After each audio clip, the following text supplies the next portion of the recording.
students, and welcome to our new topic in this course. So we are going to discuss all about, so we are now in the chapter 3 in our oral communication. So we are going, this chapter talks about oral communication in academic settings. Now this chapter class begins by explaining the importance of developing presentation skills, okay?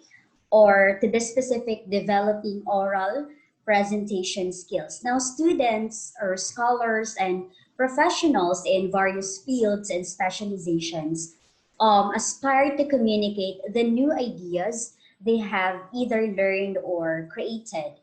And this is often accomplished by delivering oral presentations in class, at conferences, in public lectures, or even in company meetings.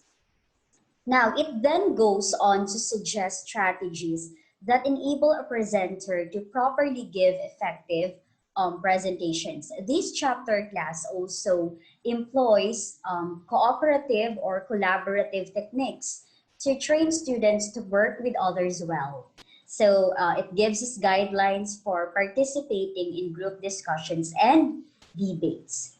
Now we are going to discuss all about oral reporting. And so what is this oral reporting? Now I know you are very familiar to this kasi 'di ba when we have our face-to-face before or even when you were still in high school you are doing oral reporting. Ayan. So usually this is done within a group. Okay, so doing an oral report can sound really intimidating, di ba? Minsan, nakaka-intimidate kapag when we were asked to report something, when our teachers will give us topics to be discussed in front of the class. Now, to some students po, just the thought of standing in front of a group of people and talking to them is terrifying. Ayan, kasi meron naman talagang mga students who are very shy and they don't want to face a lot of people. It could be meron silang trauma before, it could be pwedeng napahiya sila dati kaya ayaw na nilang magsalita sa harap ng maraming tao or sa harap ng mga classmates nila kasi baka ibubuli lang sila, 'di ba? Pagtatawanan lang sila. So those things, 'di ba? Kaya minsan we consider oral reporting as terrifying. Ayan, parang nagiging terrified tayo when we are in front of a lot of people. Ayan, kaya sabi natin, di ba, piling-pili lang talaga yung mga may skills in public speaking wherein they are capable of facing crowd and facing audience. Ayan. Now, but conducting oral presentation in class is very inevitable, of course, kasi naman, di ba?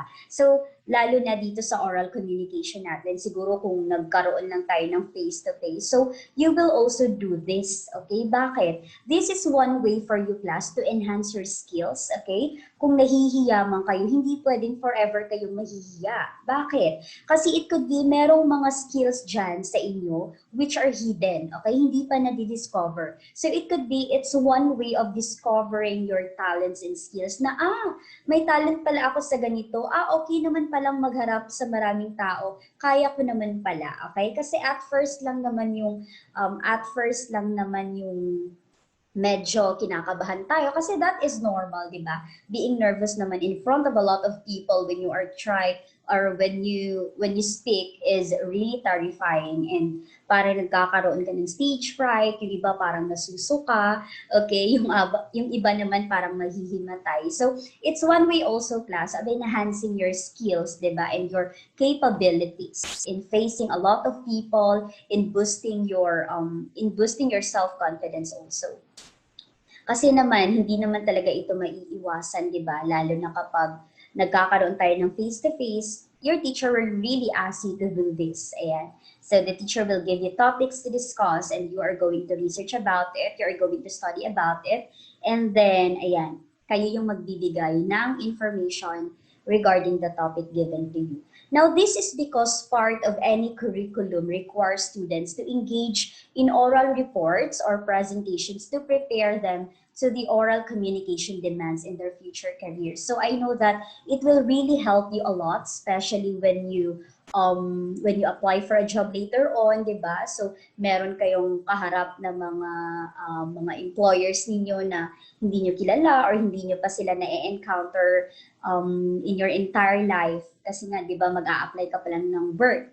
So it's actually one way of helping you to prepare you in your future careers. And kasi doon naman talaga kayo papunta lahat. Okay, so I am praying for that. Whichever profession or career you will take, it is likely that you may be asked in different occasions to participate in meetings, conferences, panel discussions, and research forums to present a paper or talk on an assigned topic. Kasi kapag ikaw yung taong nahihiya ka parati, ayaw mong ma-discover or ayaw mong ma-boost yung self-confidence or yung self-esteem na tinatawag natin, then paano ka magiging productive sa life mo, okay? It's not because tamad yung teacher magturo, di ba, when you were asked to do an oral reporting. Ayan, kasi it's one way also of helping you. Dili ingon nga tamad ang teacher, ayaw niya magturo, kaya nang papareport siya.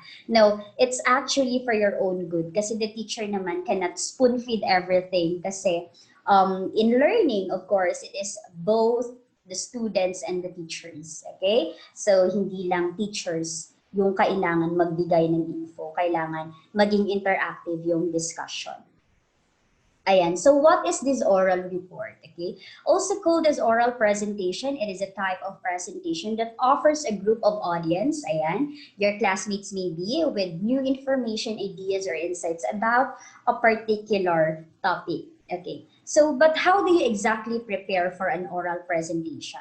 Okay, so I will teach you how to prepare in doing oral reporting para hindi niyo ma-feel na ma-intimidate kayo or you will not be terrified. What factors do you consider to make an effective one? Ayan. Do you follow certain guidelines?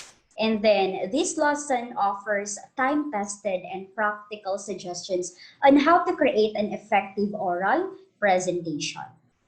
Ayan, so we have here guidelines in making effective oral reports. Okay? Kasi hindi naman pwedeng sasaba ka sa laban, di ba? Na you don't know any guidelines, you don't know what are the strategies para mas maging effective, para mas maging interactive yung oral reporting mo. Ayan. So many speech experts have already outlined like several rules and principles on how to deliver effective oral presentations. But the following 4 guidelines, class, are the common ones and can be considered indispensable in making oral reports. Ayan. So we have here the 4-way test. The preceding questions will help you stay on top of the things you need to do to deliver effective oral reports. Ayan. So, have you prepared enough? Ayan, yan yung unang tatanungin mo sa sarili mo. Okay, prepared ka ba? Ayan. Kasi, of course, one way na nagiging or kinakabahan tayo in delivering our speech or in doing this oral presentation kasi hindi tayo prepared. Okay? So, meron din namang instances na kahit prepared tayo, di ba? Still kinakabahan pa rin. Minsan nga naman mental block pa tayo. So you have to do focus, okay? Concentration, mag-concentrate ka, okay? Hayaan mo yung mga nakatingin sa'yo. Huwag mo silang pansinin. Kasi they are just distractors, di ba? Okay, distractors lang sila. Ayan. Have you organized your presentation for your audience to easily follow what you are saying? Ayan. Organized ba? Hindi yung ito yung idea mo, and then lumiko ka naman doon sa irrelevant idea.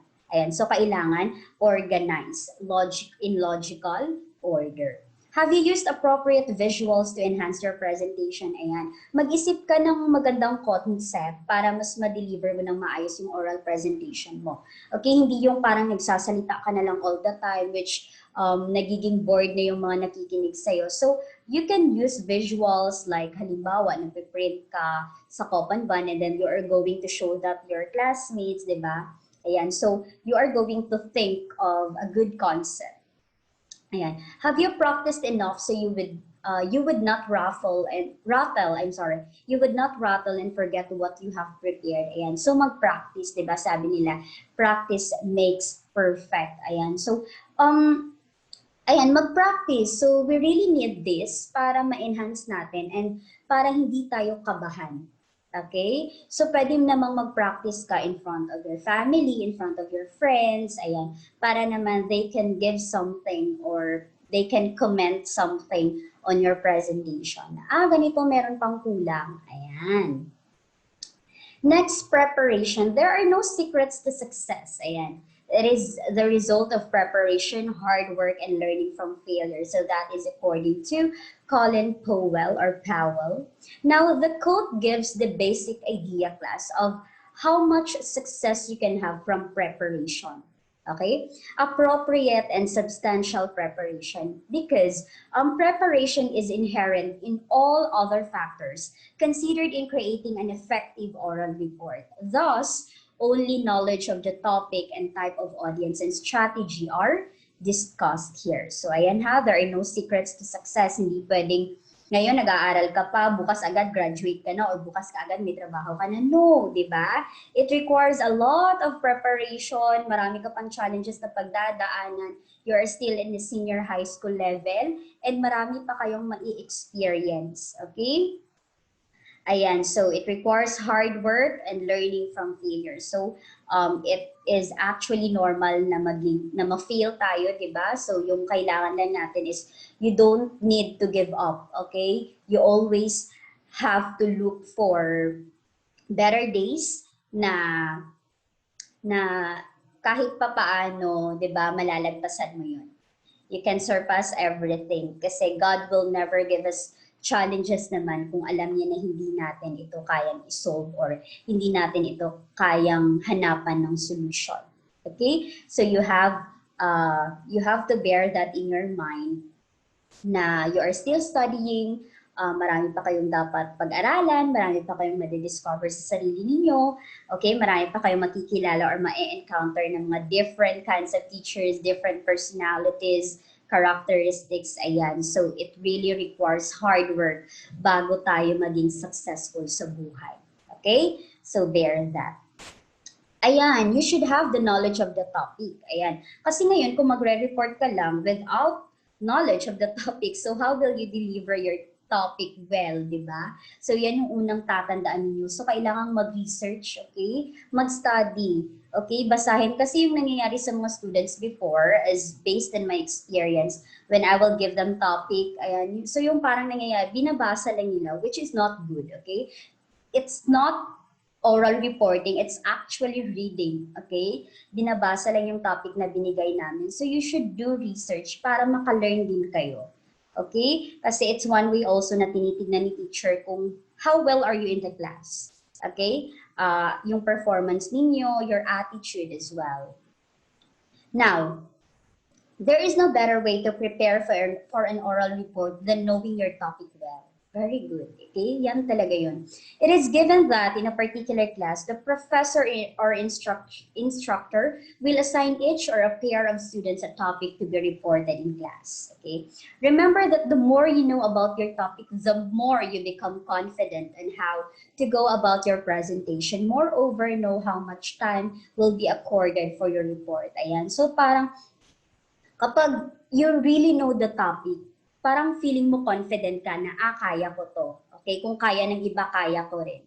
If others can do, why can't I? Okay? Nag-research ako, nag-study ako, so I know I can deliver it well.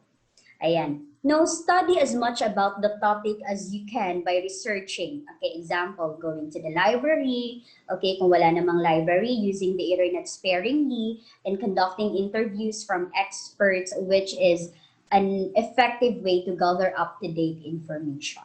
Okay, of course, ngayon hindi nyo pa yan magagawa kasi we are now in the online learning naman. So, those are just examples. But of course, kung hindi naman kayo makakagamit ng library all the time, okay, just like what you are doing before, di ba? You can just visit the library anytime you want kasi nga face-to-face tayo. But now we are in this online learning, so hindi natin we are not allowed to go out, diba? So, you can use the internet connection naman. Ayan, type of audience. One of the first essential steps in creating effective oral presentation is knowing who you will be talking to. Ayan, sino ba yung makikinig sa akin? Sino ba yung magiging kausap ko dito sa oral reporting na ito? It could be your classmates ba? Mga teachers ba? Mga adjudicators ba? Ayan, so kilalanin natin. In a career-related scenario, it is good to know where your audience come from, the nature of their participation. Did they come voluntarily or are they a captive audience? Ayan. Knowing how many people you have in the room and knowing their general expectations will also be much helpful. Ayan. So, kailangan aware ka who your audience will be para naman you know how to communicate to them and and it could also be lead to kapag hindi mo kilala yung audience mo, baka meron ka mga masabing words which are not applicable to them, okay, which are not accepted to the kind of culture they have. So you have to understand that you will be creating a relationship with your audience, okay? So katulad ng ginagawa ni Teacher Class, as you can see, nagkakaroon ng eye-to-eye contact between the teacher and the students while discussing kasi that's one way of relating, okay? Relating to the students, kailangan makuha ni teacher yung attention ninyo, okay, while discussing kasi it's one way also na maka-interact tayo sa isa't isa kasi kapag walang interaction na nangyayari, di ba, sometimes nagiging boring yung klase, si teacher na lang yung nagsasalita, which is not good. Okay? So as you can see, nagpapa-oral tayo, di ba? I am asking for your opinion. Ayan. How can you create this relationship? Ayan, paano ba yun? The way you stand and move around in the room, the modulation of your voice, and the way you interact, like you connect, you deal, and respond with your audience will help initiate this relationship, okay? So when you do oral reporting class, hindi lang yung you are just standing in one side, okay, for the whole time na nag-oral reporting ka, you can just move around naman, di ba? And you can always ask your classmates' opinion, ayan. So, hindi rin yung parati kang lakad ng lakad na parang nagiging disturbance ka na, okay, sa klase. Okay, so you can just move around from left to right, ayan, or from right to left, okay, and then doon sa gitna, but not all the time, okay? So, ililimit din natin. Okay, if you know who your audience is, you should consider doing the following. Ayan, involve your audience, okay? I-involve mo sila doon sa oral reporting na ginagawa mo. Give your audience the reason why they should listen to you. Okay, tell your audience the reason why they should listen to you. Share a relevant personal experience or anecdote. Ayan, recount a recent incident, ask a controversial question. Next, be clear and explicitly mention the purpose of your presentation. Now, before we will proceed to number 2 pala. For example, give your audience the reason why they should listen to you. For example, the topic is all about job interview strategies. Ayan. It is a harsh reality, class, to know that getting a job nowadays is tougher than we expect. Kasi, di ba, as yung iba excited na sabi nila when they graduate, makakahanap ako ng trabaho. And look what happened to some of our professionals. Di ba, hindi lahat nagkakaroon ng trabaho. So others are tend to go abroad and maging OFW na lang kasi parang feeling nila wala silang magiging future if they will just wait kung kailan yung magiging hiring for their specific or for their own field. Ayan. So, di ba? Yan po. It is competitive. It is a competitive world out there. Ayan, marami kang kakompetensya. Okay, so you know, kailangan alam mo kung ano yung edge mo sa ibang participants or sa ibang applicants. Okay? It is essential, therefore, for all of us to learn interview techniques to have a competitive edge, which will eventually land us our first job. Ayan. So, hindi lang po ibig sabihin na when you graduate, magkakaroon ka agad ng trabaho. So, it still requires a lot of things bago ka ma-hire. Okay? So, kailangan you know your edge, you know how to communicate well. Okay? Ayan. So, that is just an example naman. Next, be clear and explicitly mention the purpose of your presentation. Inform your audience what you are going to talk about and emphasize to them what they would probably learn from your talk. Okay? Announcing the purpose will give your audience the idea on what information they expect from you. Okay? So, kailangan mo talagang i-mention ano ba yung purpose, bakit ka nagsasalita sa harapan, or why you are doing oral reporting. Ano ba yung purpose mo? Okay, a few start of expressions and how to mention your purpose. Like, for example, today I am going to talk about, ayan, so dudugtungan mo na, or the topic is all about blah, blah, blah, okay? This morning, I will explain to you all about oral presentation. Ayan. So, you are going to introduce muna sa kanila yung magiging topic mo as well as your purpose. Okay? And then, it could be the goal of today's talk. Ayan. Ano ba yung goal mo? Bakit ka nagkakaroon ng talk ngayong araw na ito? Okay? Number 3, use signposting to guide your audience to the things you want them to remember. Ayan, pwede kang gumamit ng mga visual aids. Ayan. People inherently have a short attention span, di ba? Kahit na yung mga students nowadays, 20 minutes to 30 minutes or 'di ba? Mataas na masyado yung 30 minutes para makuha mo yung attention span ng mga audience mo or yung mga listeners mo. Kasi others are becoming bored, ayan, nabobore na sila, they don't have interest at all to listen, ayaw nila yung topic, okay? So, paano ba makukuha yung attention nila? Ano ba yung strategies or techniques na kailangan mong gawin to get their attention? And as a speaker, you must work extra hard, okay, to consistently keep their attention. One of the most effective ways to keep your audience in public speaking is signposting. Ayan, pwede nyo yung gamitin, class. It's actually one way of, one strategies na pwede nyo gamitin when you do oral reporting soon. Ayan. Signposts are spoken or verbal statements employed when speaking in public to captivate or engage the audience and bring them through the distinct stages of your presentation. Ayan. And number 4, invite your audience to ask questions or to give comments. Ayan. So, kailangan maging interactive yung oral presentation mo. So, pwedeng i-involve mo rin yung audience mo. Okay? Involve your audience. One way to gauge if you have done well in your oral presentation or to find out what you need to improve for future presentations is through the kind of questions and comments your audience give. Ayan, magtanong, okay? Meron ba silang comments or suggestions regarding your topic? Okay, pwede yun. However, there is a greater possibility that most of your audience will not anymore ask questions or give comments because of a number of factors. It is now your duty as a speaker to encourage your audience to participate at the end of your talk. Kasi yung iba, nagmamadaling umuwi, di ba, tinatamad ng makinig, kaya they don't ask questions anymore. So, kailangan the speaker has the skill, di ba, para ma-encourage yung mga learners or yung mga audience niya to really participate. Okay? 2-time tested common techniques on how to invite questions or comments from your audience may help you. You can either allow your audience to ask questions during your talk or you can tell them that questions will be entertained after you talk. Okay? Pwedeng ganun. Next is strategy. Adjust your message and language to your audience, okay? Consider their needs, desires, knowledge level, and attitude toward your topic. Ayan. Use terms or words that are common to your audience. Now, it's easier for them to understand. Define and explain technical or specialized terms, okay? Para hindi naman sila yung parang question mark doon sa mga pinagsasabi mo.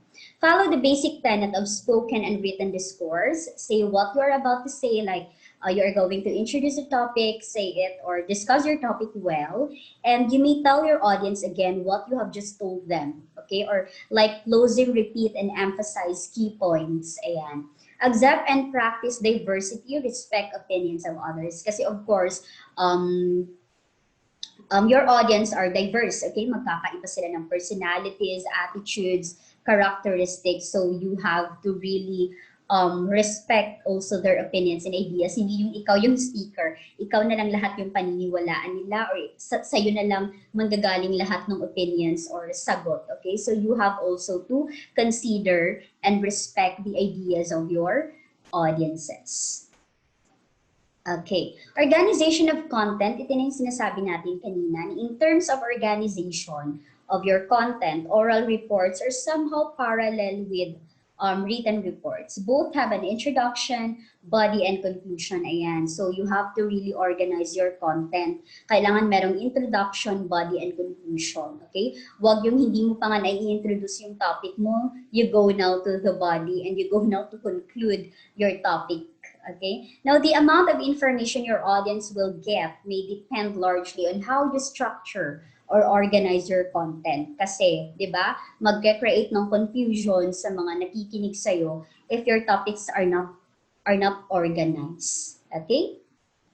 Ayan, your introduction. Ayan. You can first greet your audience. You say, good morning everyone, or a pleasant morning to all of you. Ayan, so mag-greet muna. Okay, if you are presenting an oral report in a class, acknowledge the presence of your instructor or professor first before greeting your classmates. Ayan, so you are going to first acknowledge your instructor or your teacher. Okay, begin by orienting your audience with what you are going to talk about. Tell them the significance of your topic. Okay, so yan yung sinasabi natin kanina na you will also discuss the purpose, okay, of your oral presentation or yung topic mo. Okay, ano ba yung significance ng topic na yan? Bakit kailangan mo yung ituro sa amin? Okay, bakit kailangan mo pa yan i-discuss? Ayan. For an effective presentation class, you should have a thesis, okay? The main idea of your presentation, this will include your topic and your opinion about how you are going to discuss the topic, okay? Compared to a thesis statement in a formal written paper, you can adjust the tone and style in an oral presentation. Ayan. Okay? So, ano ba yung style mo when you are doing oral reporting? Okay? Yung tone mo, hindi naman pwedeng habang nag-explain ka, nakasigaw ka, di ba?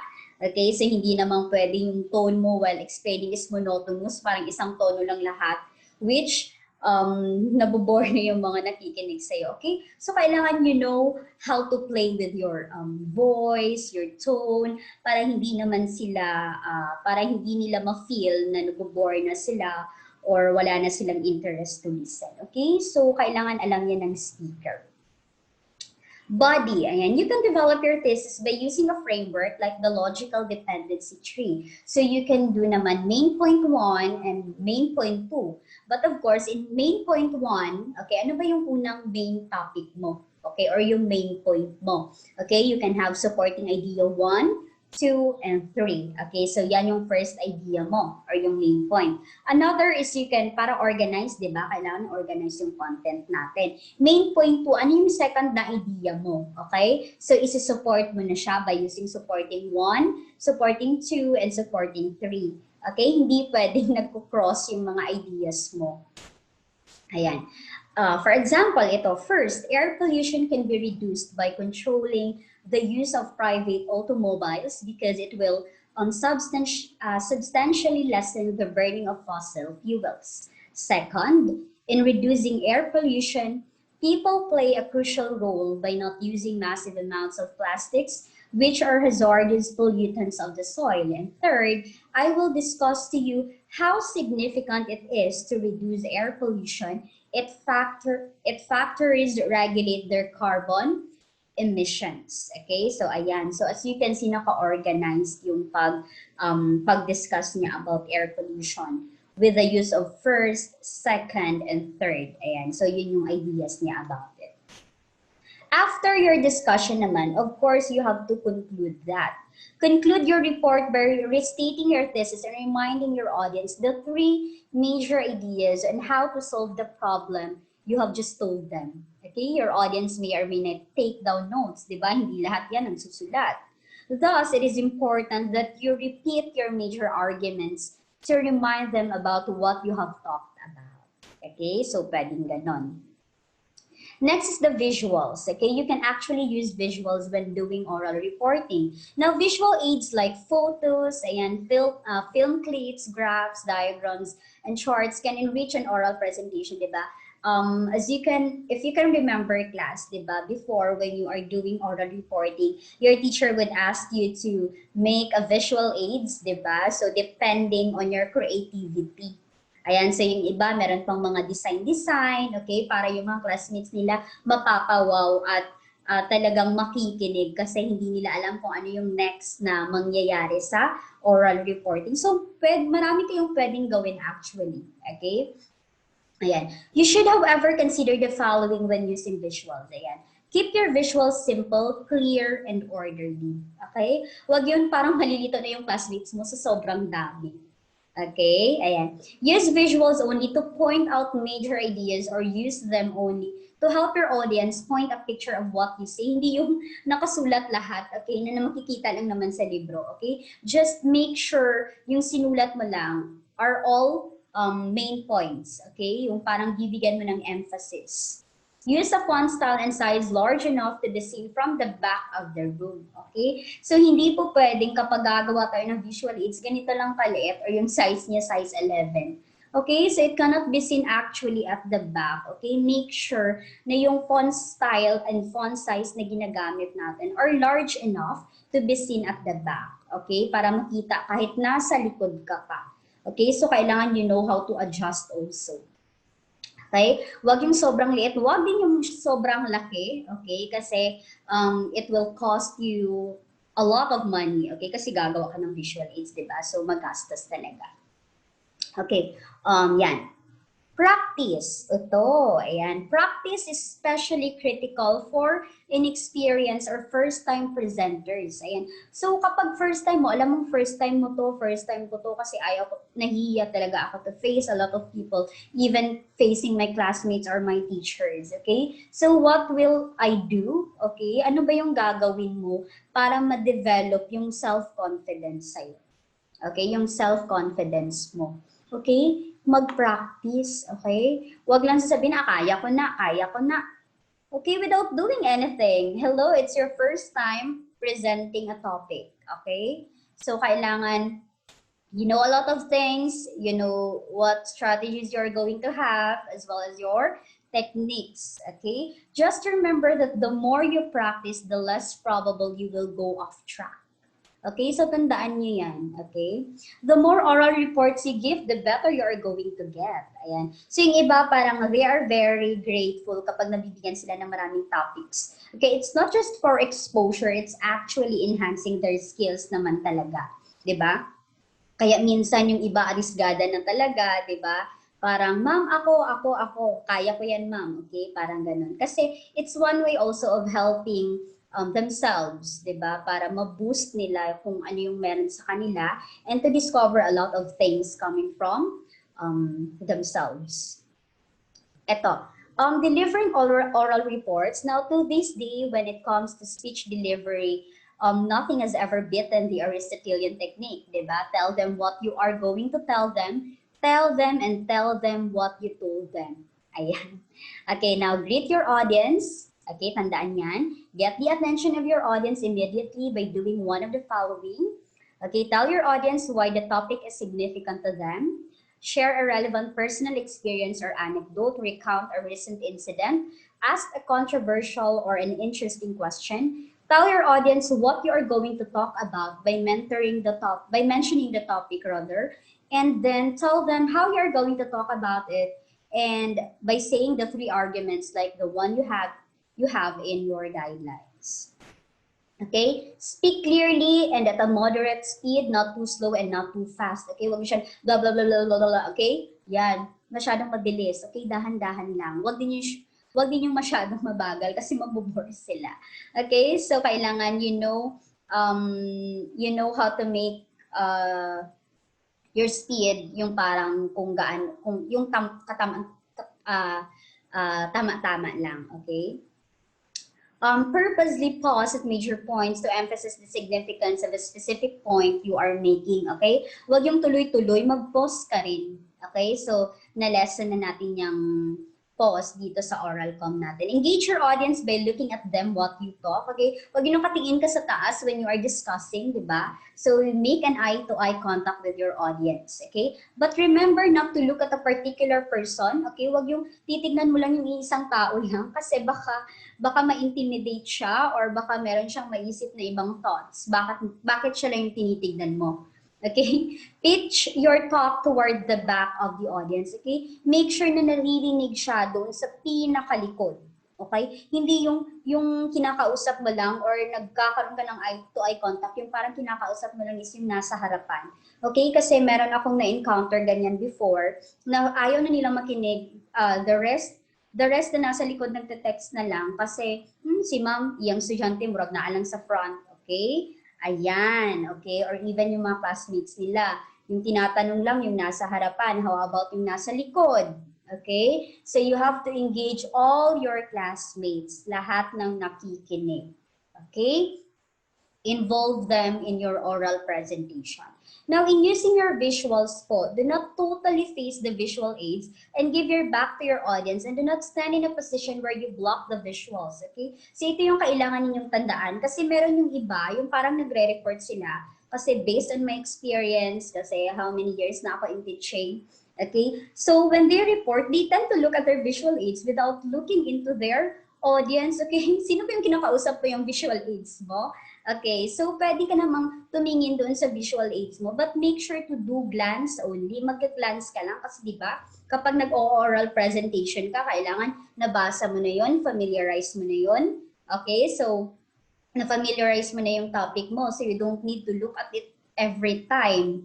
Okay? Ayan, so mag-glance ka lang and make sure to stand at a point na hindi mo nabablock yung audience mo or yung visual aids mo. Kay basi karon nag-anak ka, di ba? So natalikdan mo itong imong students or imong mga listeners na nandito na side. Ito na yung nakakakita.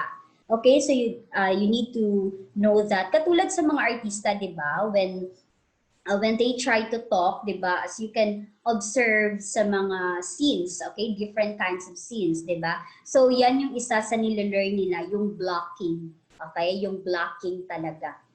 Okay.